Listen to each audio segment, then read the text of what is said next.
سلام البنات، كي دايرين؟ لاباس عليكم؟ اش اخباركم؟ اش تعاودوا؟ كلشي مزيان؟ هانيين؟ صحتكم؟ وليداتكم؟ عائلاتكم؟ كلشي مزيان؟ كي درتو مع العطله المدرسيه ومع العواشر اللي مقبله ومع الصيف؟ ايوا الحمد لله على اية حال. المهم البنات، انا اليوم جيتكم بواحد الفيديو جديد غزال، اللي هو واحد الكيراتين طبيعي. هاد الكيراتين هذا تديريه كلشي، المكونات ديالك عندك في دارك في ثلاجتك، وغزال وعنده نتيجه زوينه وفنه. المهم البنات، هذا الكيراتين هذا تديريه تقريبا في الصباح وما تغسليه حتى الغد ليه ان شاء الله في العشيه ولا وسط النهار. المهم خاصو ضروري يبات في شعرك. عرفتوا دابا البنات الكيراتين غالي بزاف، ما يمكنش اي وحده ديرو، انه صراحه الله غالي في الصالونات. وكاين البنات اللي شعرهم ناشف، اللي شعرهم تيتهرس. المهم هذا الكيراتين هذا الطبيعي فيه مكونات غزاله وزوينه، كنتمنى تعجبكم. هادو هما المقادير كيف ما تشوفوا معايا. عندي هنايا دانون مسوس، دانون طبيعي، وهنا نص كاس تاع الزجلان. انا البنات درت لكم ربع كاس، غادي نقول لكم علاش. لحقاش انا درت المقادير وقديتهم وصورتهم، وملي جيت بغيت نرمي الفيديو تمحى ليا داكشي، علاش انا غادي نوريكم غير المقادير ومن بعد غادي تشوفوا الخليط كيفاش صدق ليا. المهم كديري الا كان شعرك هي قصيور تديري ربع كاس تاع الزجلان، الا كان شعرك طويل كديري نص كاس تاع الزجلان. والزيت حتى هو كذلك مثال، الا كان شعرك قصير كديري ربع كاس، الا كان شعرك طويل كديري نص كاس. والبنان البنات هو اهم حاجه، خاص البنان يكون طايب تقريبا اكثر من هكا، يكون الجلده ديالو كحله. انا راه ديجا صايبت هذاك الخليط، وكيف قلت لكم الفيديو تمشى ليا تمحى ليا، داكشي علاش عاودت معكم طريقه واحده اخرى. المهم الا كان شعرك قصير، كان شعرك قصير ما طويلش بزاف، كديري بنانه وحده، وربع كاس ديال الزجلان، وربع كاس ديال الزيت، ونص كاس ديال دانون. هادشي الا كان شعرك قصير. نعاود معكم، الا كان شعرك قصير حبيبتي كديري نص كاس ديال دانون مسوس، وكديري ربع كاس تاع الزجلان مطحون، وكديري ربع كاس تاع الزيت الروميه. الزيت الروميه كنأكد ونعاود نأكد، زيت الروميه راه غزاله البنات للشعر، احسن من اي زيت الشعر. الزيت الروميه خطيره للشعر، غير هو فيها واحد الريحه ما كيتحملهاش كلشي. هادشي علاش، وخصوصا الا درتيها يلاه مدوشه وشعرك فازك تديريها تعطي نتيجه فنه. بالنسبه للبنان، الا كان شعرك طويل كديري جوج بنانات يكونوا طيبين بالمزيان، يعني الجلده ديالهم كحله. هادو راه شويه من الجلده ديالهم ما كحلاش، لان دوك اللي كانوا عندي استعملتهم في هذا الاول، هذا اللي صورت معكم في الاول. المهم كان شعرك قصير كديري غير وحده، مع ربع كاس الزيت وربع كاس الزجاج مطحون ونص كاس ديال دانون. كان شعرك طويل كديري جوج، وكديري نص كاس زيت الروميه ونص كاس الزجاج مطحون وكاس تاع دانون كامل. المهم البنات، هانتوما بعد ما كتحطوا هاد المقادير حداكم، كتشدوا البنانه كتقشروها كطحنوها في مونيك حتى كتولي على شكل كريم، كطحنوها مزيان حتى الزجلان كيكون مطحون مزيان غبره.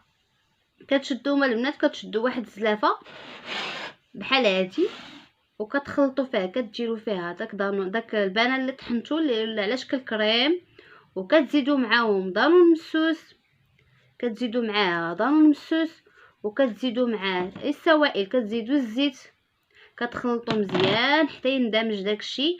من بعد كتزيدوا عليه الجلجلان اللي هو مطحون مزيان منيل نيت مزيان. عرفتوا تبارك الله الزجاج مزيت، والزيت الروميه دانون حتى هو دهني كيليق للشعر الناشف البشره الناشفه. نتوما تبارك الله تكونوا عارفين هاد الحوايج. والبنان حتى هو خطير، كيدار للشعر وكيدار حتى القشور ديالو، كيداروا حتى الوجه. تقدري تقشري البنانه والقشور ديالها تحكي بهم بجهك لواحد مده 10 دقائق توصيم، كتحصلي على نتيجه غزاله اللي بشرته جافه. المهم كما قلت لكم، بعد ما كتخلطوا الزيت ودانون والبنان المطحون كتزيدوا عليهم الزجلان.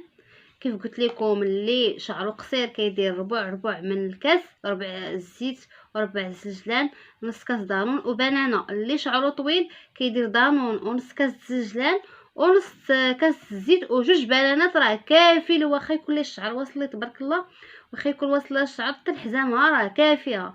المهم هاد المقادير اللي دايره معكم انا هنايا في هاد الزلافه، فيها جوج البنانات وفيها نص كاس الزيت الروميه وفيها نص كاس الزنجلان وفيها دانون كاملو. تنحصل على هاد الزلافه تبارك الله. نتوما شفتوا قداش كبيره، وهذا هو الخليط اللي كنحصلوا عليه في النتيجه النهائيه. زعما هذا هو الخليط اللي كنحصلوا عليه. هاد الكويرات اللي كيبانوا لكم راه غير الزنجلان مكور. المهم تقدروا ديروها بيديكم باش تمعس مزيان. المهم البنات كتشدوا شعركم، كيقدر يكون ناشف ولكن خاصكم ضروري تفزقوه. الا كان الشعر فازق مزيان، ما كانش فازق كترشوه بشويه الماء، كتسرحوا الشعر مزيان. اسمحوا لي البنات، كيف قلت لكم كتسرحوه مزيان. الشعر ديالكم كتسرحوه مزيان، كتفرقوه من النص، كتشدوا هذا الجنب اليمني، كتشدوا هاد البرودوي هذا، كتبقاو تشدوا بالميشه وكديروا هاد البرودوي وكتسرحوه مزيان بيديكم بحال هاد الشكل هذا، على هاد الشكل هذا.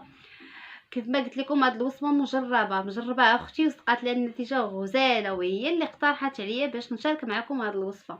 المهم البنات نكملوا. كتشدوا ميشه بميشه، كتبقاو تجبدوا بحال هكا، تجبدوا تمشطوا حتى كتساليو. حاولوا تعمروا مزيان. كدوزوا للجنب الاخر حتى هو كذلك مثال، كتبقاو تجبدوا وتدهنوا حتى كتطليو شعركم مزيان. من بعد كتبقاو تمشطوا مزيان. من بعد كديروا باتشا تديروا واحد البوني اولا السلوفان اولا ميكا، وكتجمعوا بها شعركم مزيان، وكتديروا واحد الخريقه وكتباتوا بها. كيف قلت لكم كديروها في الصباح وكتخليوها حتى الغد اللي عاد تغسلوها. طريقه الغسيل عاديه، كديري الماء دافي وشامبوان عادي ديالك. من بعد البنات كتنشفيه. بعد ما كيتنشف كتحصلي على واحد النتيجه غزاله غترضيك بالمزيان وغتشكريني عليها. اما لا صوبتيه من بعد الغسيل راه حاجه واحده اخرى. المهم غادي تجربوا وغادي تعرفوا كيفاش. المهم هذه هي الوصفه ديالنا ديالت اليوم. كنتمنى البنات تعجبكم وترقكم. هاد الوصفه راه خطيره. من بعد غادي تجربوها عاد غادي تعرفوا. كنشكر البنات اللي دخلوا عندي وتابوناو معايا، وكنشكر البنات اللي غادي يدخلوا عندي ان شاء الله ويتبعوا الفيديو حتى الاخر. وان شاء الله كنتمنى منهم يتابوناو معايا باش يوصلهم كل جديد. وكنقول لكم عطله سعيده وعواشر مبروكه اللي هو عيد الاضحى ان شاء الله على الابواب. وكنتمنى الخير للجميع يا ربي، وكنتمنى يسهل ربي على جميع المسلمين يا ربي. وكنتمنى نلقاكم في فيديو اخر بخير وسلام، والى اللقاء مع فيديو اخر البنات.